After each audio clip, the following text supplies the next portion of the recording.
Bismillahirrahmanirrahim. Assalamualaikum warahmatullahi wabarakatuh. Salam sejahtera untuk kita semua. Pada kesempatan kali ini, kami dari salah satu kelompok mata kuliah Fisika Dasar 1 akan mencoba membuat video mengenai salah satu materi Fisika Dasar 1, yaitu mengenai gravitasi. Nah, sebelumnya kami akan memperkenalkan anggota kelompok kami. Yang pertama ada saya sendiri, Kurniawan, dengan NIM 2108037. Selanjutnya ada Muhammad Rizky Wardani dengan NIM 2108072. Selanjutnya juga ada Fransiskus Zopan Pangestu dengan NIM 2109881. Ada Dewi Ranjani dengan NIM 2108012. Selanjutnya juga ada Fitri Arianti Putri dengan NIM 2108062. Dan yang terakhir ada Evi Rahmawati dengan NIM 2109251. Oke, tanpa menunggu lama lagi, kita langsung saja ke materi yang pertama, yaitu mengenai hukum 1, 2, dan 3 Kepler. Nah, untuk hukum 1 Kepler ini menyatakan bahwa setiap planet itu bergerak mengitari matahari dengan lintasan berbentuk elips. Nah, dan matahari itu sendiri berada pada salah satu titik fokusnya. Selanjutnya kita ke hukum 2 Kepler, yang mana menyatakan bahwa suatu garis khayal yang menghubungkan matahari dengan planet menyapu daerah yang luasnya sama dalam waktu yang sama juga. Nah, kita perhatikan ilustrasi dari hukum kedua Kepler ini. Nah, berdasarkan hukum 2 Kepler, planet akan bergerak lebih cepat apabila dia dekat dengan matahari, dan bergerak lebih lambat apabila berada jauh dari matahari. Nah, gimana, udah paham kan? Untuk selanjutnya, kita ke hukum 3 Kepler yang menyatakan bahwa periode planet yang mengitari matahari terhadap pangkat 3 jarak rata-rata planet ke matahari adalah sama untuk semua planet. Nah, jika dibuat persamaannya, maka akan didapat bahwa T1 per T2 kuadrat itu akan sama dengan R1 pangkat 3 per R2 pangkat 3. Nah, persamaan ini menjelaskan bahwa semakin dekat dengan matahari, maka periode revolusinya itu akan semakin cepat juga. Nah, sebagai contoh, itu kita lihat periode revolusi Merkurius itu akan lebih cepat daripada Bumi. Dan sebaliknya bahwa revolusi Bumi itu akan lebih cepat daripada Jupiter. Nah, itu saja mengenai hukum 1, 2, 3 Kepler. Kita akan lanjut ke materi selanjutnya. Baik, saya akan melanjutkan pemaparan materi dari kelompok kami mengenai subbab kedua, yaitu hukum gravitasi Newton oleh saya sendiri, Evi Rahmawati dengan NIM 2109251. Yang pertama mengenai pernyataan dari hukum gravitasi Newton yang menyatakan bahwa setiap benda mengadakan gaya saling tarik-menarik yang sebanding dengan massa kedua benda dan berbanding terbalik dengan kuadrat jarak pisah antara mereka. Dimisalkan ada dua buah benda di sini yang dengan jarak R ini diukur dari titik pusat benda satu ke titik pusat benda kedua.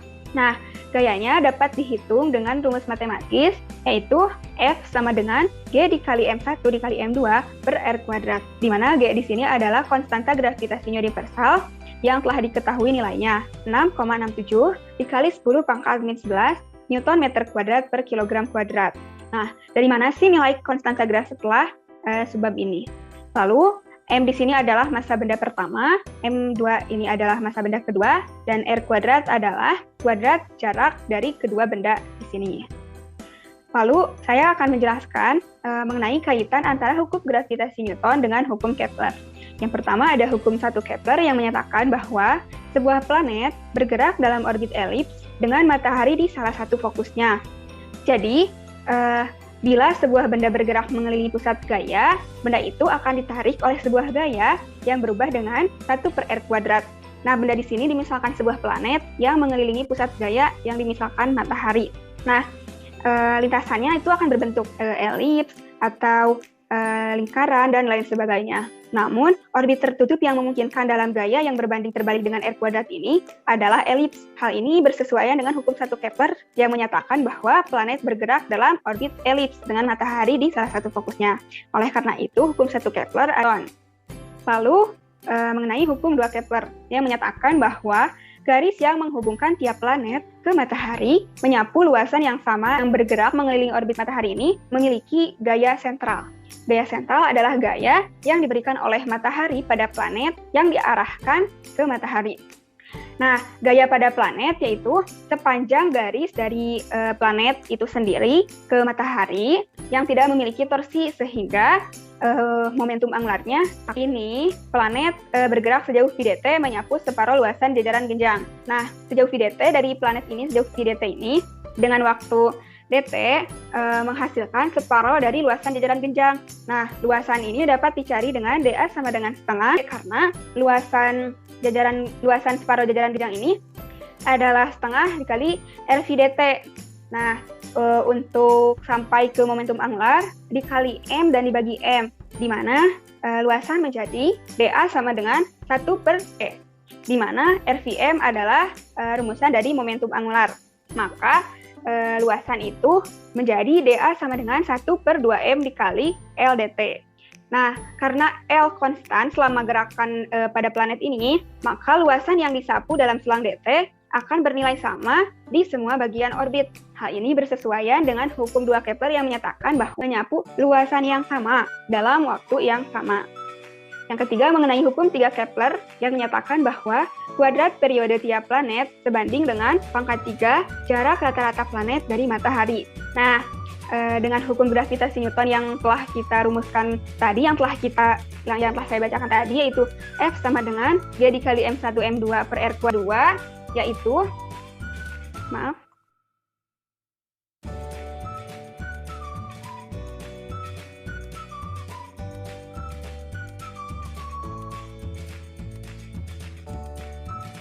Yang ketiga mengenai hukum 3 Kepler yang menyatakan kuadrat periode tiap planet sebanding dengan pangkat 3 jarak rata-rata planet dari matahari.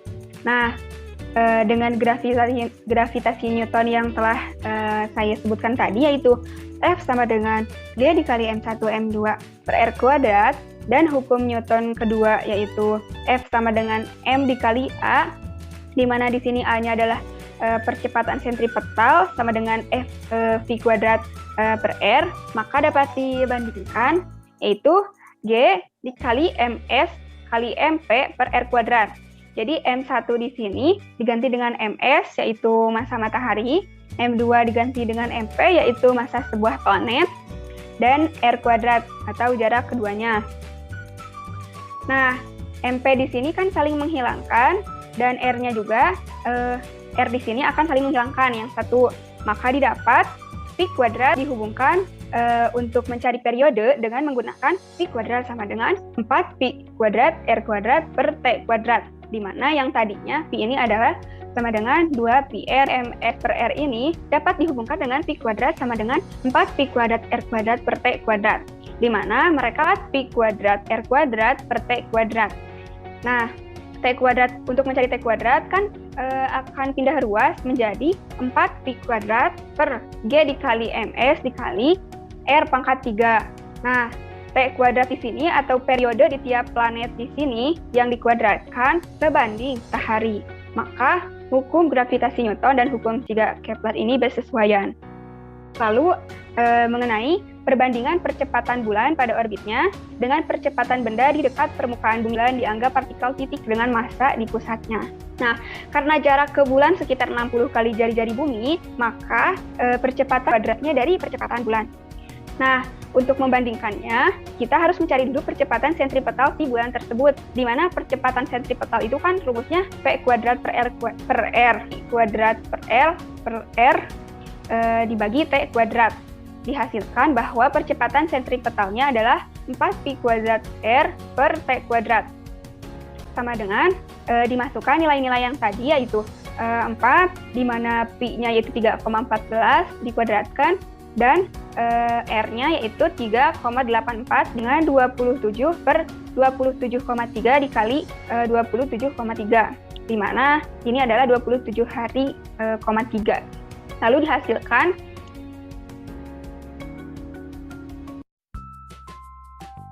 lalu ada perbandingan percepatan bulan pada orbitnya dengan percepatan benda di dekat permukaan bumi yang dilakukan oleh Newton. yang diasumsikan bahwa bumi dan bulan dianggap partikel titik dengan massa di pusatnya. Nah, jarak ke bulan sekitar 60 kali jari-jari bumi. Maka percepatan di dekat permukaan bumi ini akan 60 kuadratnya percepatan di bulan. Untuk itu, untuk membandingkannya, harus diketahui dulu percepatan sentripetal daripada bulan, di mana percepatan sentripetal adalah V kuadrat per R. V kuadrat di sini yaitu 2 πr per T dikuadratkan, yang menghasilkan percepatan sentripetal yaitu 4 pi kuadrat R per T kuadrat. Dimasukkan nilai-nilainya semuanya, maka dihasilkan percepatan sentripetal di bulan yaitu 2,72 dikali 10 pangkat min 3m per S kuadrat.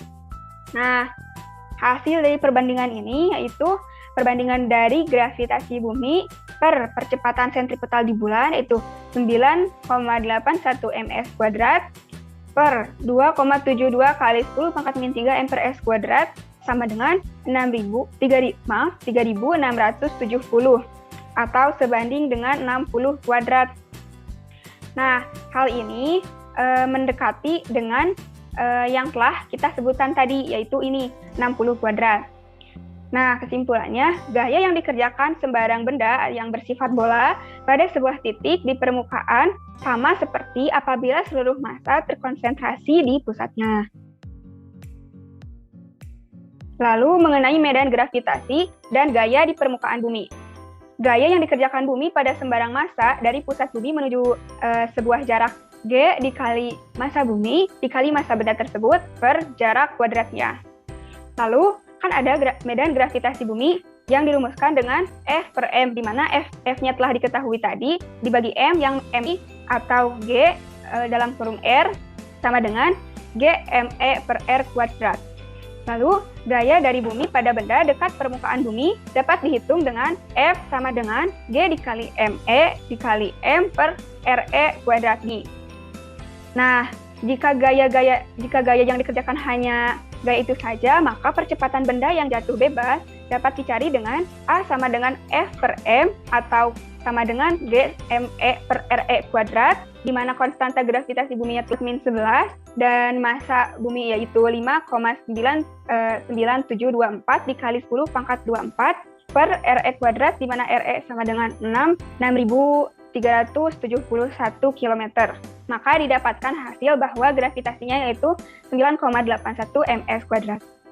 Sekian pemaparan. Assalamualaikum warahmatullahi wabarakatuh. Baik, selanjutnya kita beranjak ke materi ketiga, yaitu pengukuran konstanta gravitasi universal. Sebelumnya, apa sih konstanta gravitasi universal itu? Konstanta gravitasi universal adalah suatu konstanta fundamental yang memiliki nilai yang sama untuk setiap pasangan benda atau partikel. Nah, konstanta gravitasi universal ini dilambangkan dengan huruf G kapital karena untuk membedakan dengan konstanta gravitasi bumi yang memiliki lambang G kecil. Eksperimen pengukuran konstanta gravitasi universal pertama kali dilakukan oleh Henry Cavendish pada tahun 1798. Nah, Henry Cavendish ini menggunakan alat yang bernama neraca torsi Cavendish atau neraca torsi. Nah, neraca torsi ini telah ditemukan sejak abad ke-18 oleh John Michell. Hasil pengukuran oleh Henry Cavendish memiliki ketelitian sebesar 99%, yang berarti memiliki ketidakakuratan sebesar 1%. Berikut adalah sketsa gambar alat yang digunakan oleh Henry Cavendish untuk mengukur gaya gravitasi antara dua benda kecil. Dalam eksperimennya, terdapat dua bola kecil yang masing-masing bermassa M1 diletakkan di kedua ujung batang ringan yang kemudian digantungkan oleh seutas tali yang halus. Kemudian, ada bola yang besar yang masing-masing bermassa M2 diletakkan di sebelah bola yang kecil bermassa M1. Apabila tali penggantung massa M1 dipuntir dengan sudut sebesar θ dan besar massa M1, M2, serta jarak pemisah antara M1 dan M2 diketahui, maka pengukuran konstanta gravitasi dapat dihitung. Pengukuran konstanta gravitasi universal oleh Henry Cavendish telah diulang oleh para ilmuwan dengan berbagai perbaikan dan penghalusan. Berikut adalah tabel pengukuran konstanta gravitasi universal yang dimulai dari Henry Cavendish pada tahun 1798 hingga pada tahun 1982 oleh Luther and Tauler. Nah, hasil dari pengukuran konstanta gravitasi universal oleh Cavendish itu menghasilkan sebesar 6,754 kali 10 pangkat minus 11 Newton meter persegi per kilogram persegi. Sedangkan oleh Luther and Tauler pada tahun 1982 menghasilkan 6,6726 kali 10 pangkat min 11 Newton meter persegi per kilogram persegi. Nah, bisa dilihat tidak ada perbedaan yang jauh antara pengukuran oleh Henry Cavendish dan Luther and Tauler pada tahun 1982. Yang sekarang diakui itu adalah pengukuran konstanta gravitasi oleh Luther and Tauler, yaitu 6,6726 atau 6,673 kali 10 pangkat minus 11 Newton meter persegi per kilogram persegi. Baik, segitu saja yang dapat saya sampaikan. Mohon maaf bila ada kesalahan kata ataupun perbuatan. Terima kasih. Kita lanjut ke materi yang keempat, yaitu massa gravitasi dan massa inersial. Sifat benda yang bertanggung jawab terhadap gaya gravitasi yang dikerjakan pada benda lain dinamakan gaya gravitasi. Sebaliknya, sifat benda yang merupakan ukuran resistensinya terhadap percepatan dinamakan massa inersia benda. Ada 2 poin. Yang pertama, simbol massa gravitasi dan massa inersial menggunakan huruf M karena secara eksperimen massa gravitasi dan massa inersial benda adalah sama. Yang kedua, gaya gravitasi yang dikerjakan oleh suatu benda sebanding dengan massa inersialnya merupakan sifat unik gaya gravitasi di antara gaya-gaya yang lain.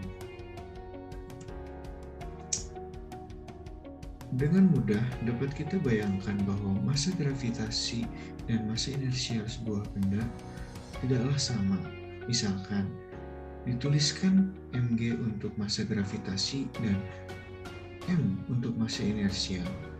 Maka gaya yang dikerjakan oleh bumi pada benda di dekat permukaannya adalah F sama dengan gme mg per r kuadrat e. Dengan ME adalah massa gravitasi bumi, jadi percepatan jatuh bebas benda di dekat permukaan bumi adalah A sama dengan F per M sama dengan kurung buka GME per R kuadrat E kurung tutup MG per M. Jika gravitasi hanyalah sifat lain dari bahan seperti warna atau kekerasan, maka untuk rasio mg per m akan diatur pada hal-hal seperti komposisi kimiawi, temperatur, atau sifat fasis lain dari benda tersebut. Namun kenyataan eksperimental menunjukkan bahwa A adalah sama untuk semua benda. Ini berarti bahwa rasio mg per m adalah sama untuk tiap benda karena keadaannya adalah demikian.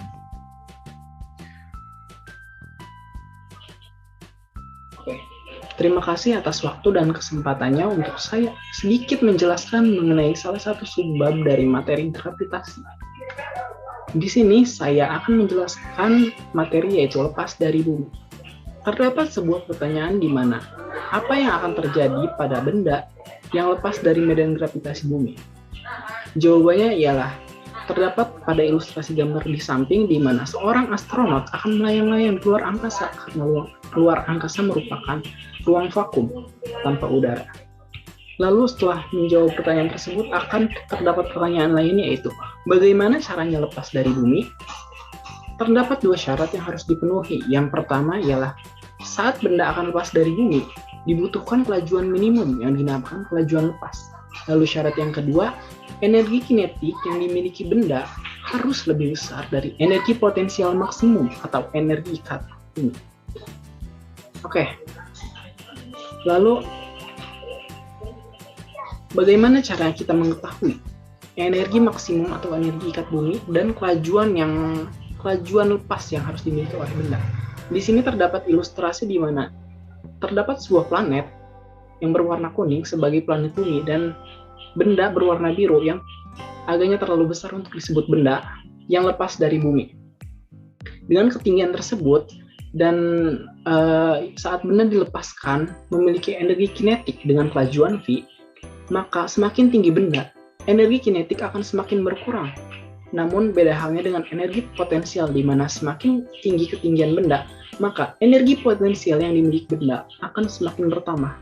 Namun pada titik-titik tertentu, energi potensial memiliki titik kritis yang dinamakan energi potensial maksimum. Untuk mencari tahu energi potensial maksimum, kita menggunakan konsep usaha sama dengan minus energi potensial gravitasi, di mana usaha definisikan sebagai, di sini terdapat persamaan minus gaya dikali ds sama dengan persamaan gravitasi, di mana telah dibahas oleh rekan saya sebelumnya. Ke bawahnya hanya menggunakan formula matematika biasa di mana penurun integrasi, sehingga kita mendapatkan dua buah variabel atau suku, di mana G M besar sebagai massa bumi dan M kecil sebagai massa benda.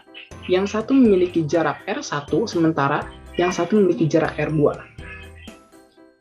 Terdapat catatan di mana kita mengambil nilai potensial 0 dengan jarak R1, di mana R1 kita anggap sebagai jarak dari pusat bumi ke permukaan bumi, yang mana itu adalah jari-jari bumi. Kita lambangkan dengan RE. Sehingga pada persamaan di bawah, tiga persamaan di bawah yang paling atas, untuk menyatakan UR, energi potensial dengan jarak R, sementara R1 kita tahu di permukaan bumi memiliki energi potensial 0, sehingga tidak perlu dituliskan, akan sama dengan G besar M massa bumi dikali M kecil benda, massa benda, dibagi RE. RE ini sebagai jari-jari bumi dikurangi GM, M besar massa bumi, kali M kecil dibagi R2. R2 adalah ketinggian benda yang lepas dari permukaan bumi. RE2 ini dihitung dari pusat bumi juga.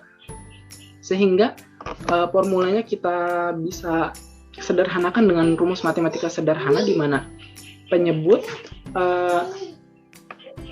kita samakan sehingga kita mendapatkan persamaan berikut, di mana di persamaan kedua terakhir hanya perlu dikumpulkan saja, di mana M dikali dalam kurung G besar M besar dibagi jari-jari kuadrat bumi dalam kurung, lalu terdapat RE per R, di mana yang dalam kurung GM G dikali M dibagi RE itu merupakan sebuah konstanta yang besarnya setara dengan nilai gravitasi bumi, kecepatan gravitasi bumi maksud saya. Sehingga dapat dituliskan di mana persamaan paling bawah, sehingga didapatkan untuk energi potensial dengan jarak R bisa diketahui dengan M dikali G dikali Y, yaitu menggantikan R dibagi R dikurangi RE, di mana RE itu ialah jarak dari pusat bumi, sementara R adalah jarak benda yang lepas dari permukaan bumi. Sehingga selisihnya kita tulis dengan R dengan Y, lalu dikali RE per R. Selanjutnya, berapa besar nilai energi ikat bumi? Dari persamaan umum sebelumnya, di mana UR sama dengan GM dikali M per jari-jari bumi dikurangi G dikali M dikali massa benda dibagi R2, di mana catatan nilai R yang sangat jauh dari suku kedua dari persamaan akan sangat kecil sehingga mendekati 0, di mana R2 saat benda berada sangat jauh, sangat atas sebagai penyebut, sehingga semakin besar penyebut, nilai dari suku yang kedua ini akan mendekati 0, sehingga kita bisa mengabaikannya. Sehingga nilai Umax dapat kita tulis sebagai satu suku saja, di mana G M besar dikali M kecil M benda dibagi jari-jari bumi. Dengan hal ini akan sama, cuman menggunakan persamaan matematika saja untuk merubah bentuknya, sehingga Umax akan didapatkan dengan M dikali G dikali RE, dengan nilai gravitasi bumi karena nilai gravitasi bumi akan sama dengan sebuah konstanta yang kita sudah pisahkan dalam kurung. Setelah mengetahui persamaan nilai Umax energi ikat, kita bisa memasukkan nilai-nilai tersebut dengan gravitasi bumi, kecepatan gravitasi bumi, dan jari-jari bumi dengan massa benda yang tentu saja berbeda-beda. Maka dapat diketahui energi ikat atau energi potensial maksimal yang dimiliki. Lalu, berapa kelajuan agar benda lepas dari bumi? Saya ibaratkan di sini sebagai sebuah apel yang ingin lepas dari bumi dengan jarak R kecil dari pusat bumi, sementara RE jari-jari bumi. Menggunakan konsep sederhana di mana energi kinetik akan sama dengan energi potensial, Umax, di mana energi kinetik sendiri ialah setengah dikali M kali V kuadrat, akan sama dengan persamaan yang sebelumnya kita dapatkan, maka V akan sama dengan akar dari 2 G besar M massa bumi dibagi RE, atau bisa juga dengan akar dari 2 kecepatan gravitasi dikali jari-jari bumi. Kita bisa mengambil nilai G kecepatan gravitasi bumi dengan nilai 9,81 meter per second kuadrat dan jari-jari bumi dengan nilai 6,37 megameter. Maka nilai kelajuan yang harus apel miliki adalah agar lepas dari medan gravitasi bumi bisa dicari, yaitu dengan nilai yang sudah kita dapatkan, yaitu nilai kelajuan lepasnya sebesar 11,2 km per second, which is it will equal with 6,95 mil per second atau 25.000 mil per jam. Sehingga dapat ditarik kesimpulan ialah di mana kelajuan lepas adalah kelajuan yang tepat bersesuaian dengan energi kinetik yang sama besar dengan energi ikat atau energi potensial maksimal. Besarnya kelajuan lepas untuk sebuah planet atau mungkin bulan relatif terhadap kelajuan termal molekul gas, menentukan jenis atmosfer yang dimiliki planet atau bulan. Sebagai contoh dari penjelasan kesimpulan kedua ialah kelajuan molekul nitrogen dan oksigen yang lebih kecil dari kelajuan lepas membuat keberadaannya terdapat di atmosfer bumi, sehingga 2 molekul tersebut tidak bisa lepas dari permukaan bumi. Sementara berbeda dengan gas hidrogen dan helium yang memiliki kelajuan lepas lebih besar dari energi ikat bumi, sehingga 2 gas tersebut tidak terdapat di atmosfer bumi. Dari kesimpulan tersebut dapat kita tarik kesimpulan nilai energi atau kelajuan lepas untuk sebuah planet bisa menentukan atmosfer yang dimiliki planet tersebut. Sehingga kesimpulan keempat ya, kelajuan lepas untuk bulan jauh lebih kecil, yaitu 2,3 km per second, yang mana ini terlalu kecil untuk memungkinkan keberadaan atmosfer ada di bulan, sehingga benda seringkali melayang-layang. Oke, selanjutnya. Ya udah. Oke, sekian penjelasan dari saya. Mungkin pemaparan materi berikutnya akan dilanjutkan oleh rekan saya. Sekian, wassalamualaikum, terima kasih. Baik, bismillahirrahmanirrahim. Assalamualaikum warahmatullahi wabarakatuh. Baik, selanjutnya dari kelompok kami akan membahas mengenai energi potensial, energi total, dan orbit yang akan disampaikan oleh saya, Dewi Ranjani, dengan NIM 2108012. Oke. Nah, sebelumnya kita harus mengetahui dulu nih, apa sih pengertian dari energi potensial, energi total, dan orbit. Nah, energi potensial merupakan sebuah energi yang dimiliki oleh suatu benda yang memiliki ketinggian tertentu, atau bisa kita sebutkan bahwa energi potensial merupakan energi yang dimiliki oleh suatu benda yang dipengaruhi oleh kedudukannya atau tempat benda tersebut. Nah, energi potensial juga biasa disebut dengan energi diam. Mengapa? Karena setiap benda yang diam pun pasti memiliki energi potensial, karena benda tersebut pasti memiliki ketinggian tertentu. Selanjutnya, energi total. Energi total yang biasa kita ketahui bahwa disebut juga energi mekanik. Nah, energi mekanik itu merupakan penjumlahan dari energi potensial dan energi kinetik. Nah, energi potensial di sini yaitu benda yang memiliki ketinggian tertentu, dan energi kinetik merupakan benda yang memiliki kelajuan tertentu. Gitu.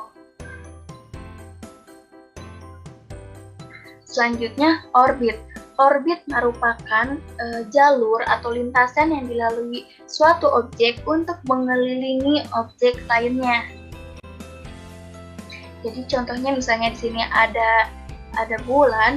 Nah, ini itu merupakan suatu orbit karena ini itu lintasan atau jalur atau jalan yang bisa dilalui oleh benda lainnya untuk mengelilingi bumi. Nah, kita bukan hanya membahas mengenai pengertian dari 3 hal tersebut ya, tapi kita akan membahas mengenai keterhubungan dari 3 hal tersebut, yaitu energi potensial, energi total, dan orbit. Nah, pertama yang akan kita bahas mengenai orbit. Mengapa? Karena nih, misalnya di sini ada bumi, lalu di sini ada satelit, dan ini merupakan orbit. Nah, orbit itu jalur atau lintasan yang dilalui oleh satelit ini untuk mengelilingi bumi, gitu. Nah, selanjutnya, seperti yang kita tahu bahwa setiap benda yang bermassa dan dia bergerak dari satu titik ke titik lainnya, seperti satelit yang mengelilingi bumi melalui orbit. Pada saat satelit ini mengelilingi bumi, pasti satelit ini memiliki kelajuan, bukan? Satelit memiliki kelajuan atau kecepatan pada saat mengelilingi bumi. Nah, dengan itu dapat kita simpulkan bahwa satelit ini memiliki energi kinetik karena energi kinetik itu kan dipengaruhi oleh kecepatan atau kelajuan. Nah, satelit ini saat mengelilingi bumi memiliki kelajuan tertentu sehingga satelit ini memiliki energi kinetik. Nah, di waktu yang sama, satelit ini juga memiliki energi potensial karena sebuah benda yang bermassa dan juga ini memiliki jarak, gitu kan? Memiliki ketinggian dari benda ini dari bumi ke satelit memiliki jarak atau jari-jari. Maka satelit ini dinyatakan memiliki energi potensial. Energi potensial gravitasi yang biasa kita sebut bahwa energi potensial gravitasi sama dengan min G dikali massa bumi dikali massa satelit per jari-jarinya gitu. Energi kinetik yaitu seperti yang kita ketahui sejak dulu bahwa energi kinetik adalah setengah dikali M dikali V kuadrat. Massa setengah dikali massa dikali kecepatan kuadrat gitu. Jadi setiap satelit ini memiliki 2 energi di waktu yang sama, yaitu energi potensial dan energi kinetik. Sehingga satelit ini bisa disebut memiliki energi total gitu. Selanjutnya dapat kita ketahui dari sini. Nah, karena gaya gravitasi yang kita ketahui, gaya gravitasi merupakan G dikali M besar dikali M kecil per R kuadrat. Gitu. Nah, seperti yang tadi kita lihat bahwa di sini tuh orbit atau lintasannya itu berbentuk lingkaran, sehingga di sini itu memiliki gaya berhubungan dengan gaya sentripetal. Nah, gaya sentripetal yang kita ketahui rumusnya merupakan massa dikali percepatan sentripetal. Nah, sentripetal ini biasa kita uraikan yaitu P kuadrat per R. Nah, dikarenakan massa bumi lebih besar dari massa satelit, maka kita hanya menganggap bahwa satelit itu yang berputar, sedangkan buminya diam, buminya tidak ikut berputar. Nah, pada saat satelit itu mengelilingi bumi, gaya gravitasi sama dengan gaya sentripetal. Jadi gaya gravitasi sama dengan gaya sentripetal. Maka ini kan gaya gravitasi, gaya gravitasi Fg sama dengan Fs, gaya sentripetal. Nah, yang kita ketahui tadi gaya sentripetal itu ini kan rumusnya massa dikali percepatan sentripetal yang telah kita ubah jadi V kuadrat per R, maka di sini gaya sentripetalnya M dikali V kuadrat per R sama dengan gaya gravitasi ini. G dikali M besar dikali M kecil per R kuadrat seperti ini. Nah, di sini tuh ada yang bisa kita coret. Yang mana? Yang ini. Yang R-nya kita coret. Di sini juga R kuadrat, berarti kita coret kuadratnya sehingga menyisakan jadi ini M dikali V kuadrat sama dengan G dikali M besar dikali M per R gitu. Nah, lalu kita mau ubah nih jadi V kuadrat persamaannya. Jadi V kuadrat sama dengan ini M ini kan pasti berpindah kan ke sini. Berpindah di sini. Jadi M di sini. Nah, M ini bisa kita coret. Jadi hasilnya V kuadrat sama dengan G dikali M besar dikali R gitu. Ini persamaan 1. Nah, selanjutnya kan tadi kita tahu nih bahwa energi total tuh merupakan penjumlahan dari energi potensial dan energi kinetik. Nah, seperti yang tadi kita lihat bahwa energi potensial merupakan rumus dari energi potensial yaitu min G dikali M besar dikali M kecil per R ditambah energi kinetiknya yaitu 1/2 mv kuadrat gitu. Nah, selanjutnya kita ubah nih V kuadrat ini dengan persamaan yang tadi telah kita cari yaitu ini persamaannya. Kita ubah jadi V kuadrat ini G dikali M besar dikali E per R gitu. Selanjutnya ini kita masukkan ini kita kali hasilnya jadi seperti ini gitu kan. Nah, di sini kan ada angka 1/2. Di sini tidak ada, berarti di sini tuh ada angka 1 di sini. Ada angka 1. Nah, bila negatif 1 ditambah 1/2 kan hasilnya jadi negatif 1/2. Hasilnya jadi negatif 1/2, maka di sini 1/2. Di sini negatif. Terus di sini kan ada G dikali M besar dikali M kecil per R. Di sini juga sama, G dikali M besar dikali M kecil per R. Maka bisa kita tulis seperti ini. G dikali M besar dikali M kecil per R. Seperti ini.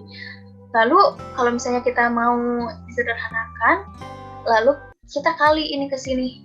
Dikali, maka hasilnya seperti ini. E sama dengan min G dikali M besar dikali M kecil per 2R. Ini merupakan energi total dari satelit. Dan ini merupakan bukti bahwa adanya keterhubungan dari energi potensial, energi total, dan satelit. Energi potensial, energi total, dan orbit. Bismillahirrahmanirrahim. Assalamualaikum warahmatullahi wabarakatuh. Baik, selanjutnya dari kelompok kami akan menyampaikan dan memaparkan materi mengenai medan gravitasi sebuah kulit bola dan bola padat yang akan disampaikan oleh saya, Dewi Ranjani, dengan NIM 2108012. Baik, yang pertama yaitu medan gravitasi sebuah kulit bola. Nah, seperti pada gambar di samping, yaitu gambar kulit bola yang memiliki massa M dan juga memiliki jari-jari R besar.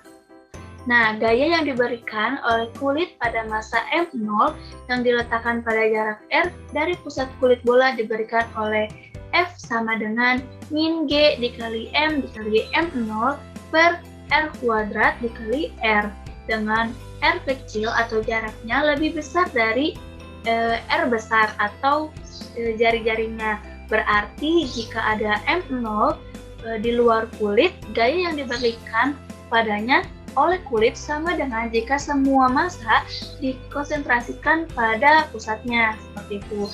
Nah, ada juga F sama dengan 0 dengan R kecil atau jaraknya kurang dari atau lebih kecil dari R besar atau jari-jarinya. Berarti jika ada M0 di dalam kulit, maka tidak mengerjakan apapun gitu.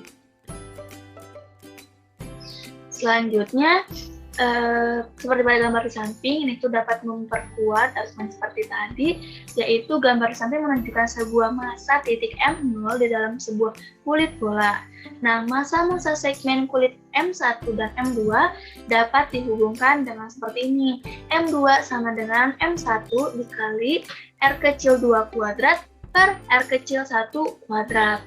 Nah, medan gravitasi dari kulit adalah gaya yang dikerjakan pada M0 dibagi M0, atau yang biasa dirumuskan G sama dengan F dibagi M0. Dengan demikian, medan gravitasi kulit bola bermassa M dan berjari-jari R adalah G sama dengan min G dikali M per R kuadrat dikali R kecil dengan R lebih besar dari R besar, dengan G sama dengan 0 dan R kurang dari atau lebih kecil dari R besar. Selanjutnya yang kedua, medan gravitasi bola padat. Nah, medan yang disebabkan tiap kulit sama dengan massa yang terkonsentrasi di pusat kulit. Maka, medan yang disebabkan seluruh bola sama dengan massa seluruh bola apabila dikonsentrasikan di pusatnya. Nah, seperti contoh di sini, GR sama dengan min G dikali M per R besar pangkat 3 dikali R kecil, dengan R kecil atau jaraknya kurang dari atau lebih kecil dari R besar atau jari-jarinya. Nah, seperti yang kita tahu, jadi hal ini berlaku juga untuk bola yang mempunyai kerapatan konstan maupun tidak konstan, sepanjang kerapatannya hanya bergantung pada R sehingga sifat simetrisnya bisa tetap dipertahankan, seperti itu. Nah, lalu seperti yang kita tahu bahwa medan dalam kulit bola sama dengan 0, bukan? Nah, maka massa bola di luar R tidak mengerjakan gaya di dalam ataupun di luar R. Karena itu, hanya ada M aksen di dalam jari-jari R kecil. Nah, karena itu di dalam jari-jari R kecil berperan pada medan gravitasi di R kecil. Nah, massa ini menghasilkan sebuah medan yang sama dengan hasilnya massa titik M aksen di pusat bola. Nah, bagian dari massa total bola dalam R sama dengan rasio volume bola berjari-jari R terhadap bola berjari-jari R besar.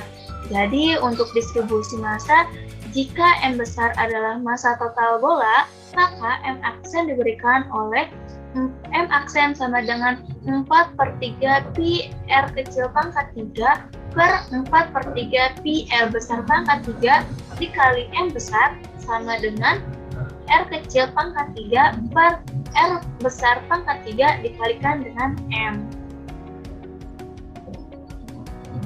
Lalu di sini medan bertambah dengan jarak R di dalam bola.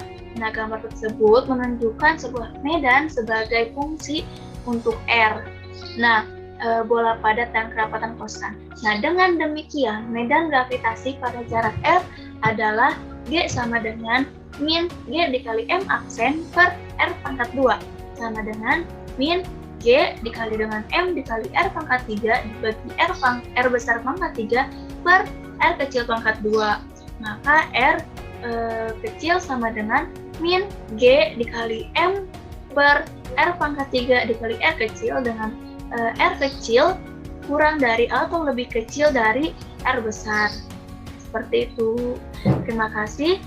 Begitu saja yang dapat kelompok kami sampaikan mengenai materi gravitasi. Mohon maaf bila terdapat banyak kesalahan. Wassalamualaikum warahmatullahi wabarakatuh.